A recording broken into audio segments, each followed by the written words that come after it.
प्रेम से बोलिए कृष्ण कन्हैया लाल की।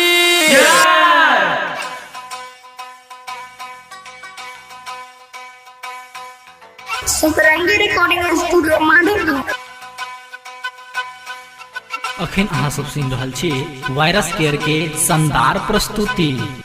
कोई न थकान नहीं पौआ दुखाई, पप जी खेलत कल साहब भरल जाई। प्रेम से बोलिए कृष्ण कन्हैया लाल की। कृष्ण करी है कृपा नहीं पौआ दुखाई, पप जी खेलत कल साहब भरल जाई।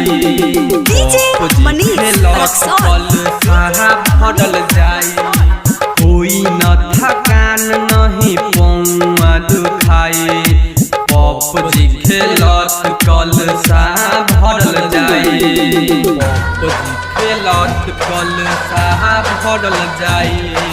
पप जी खेलत कल साहब भरल जाई। डीजे मनीष वायरस केयर के शानदार प्रस्तुति। सुपरंगी रिकॉर्डिंग स्टूडियो माधुरी।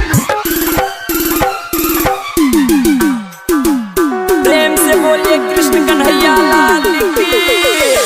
दूर करी है दुखवा राधा कृष्ण जी से मिल के, तू उठा ले बहिनी तनी सा दूर रे। दूर करी है दुखवा राधा कृष्ण जी से मिल के, तू उठा ले बहिनी तनी सा दूर रे। कहे नारद जी बा कठिन परीक्षा, कहे नारद जी बा कठिन परीक्षा। कृपा करी हे कृष्ण राधा खुशिया घरे आई, पप जी खेलत कल साहब भरल जाए। कोई न थकान नहीं पौआ दुखाए, पप जी खेलत कल साहब भरल जाए। पप जी खेलत कल साहब भरल जाए। पप जी खेलत कल साहब भरल जाए। डीजे मनीष अखन अहाँ सब सुन रहल छी वायरस केयर के शानदार प्रस्तुति। सुपरंगी रिकॉर्डिंग स्टूडियो माधुरी। प्रेम से बोलिए कृष्ण कन्हैया लाल की। जे भी जाला कल साले के खुश होके आवेले, सुनील शर्मिला भजन नहीं के गावेले।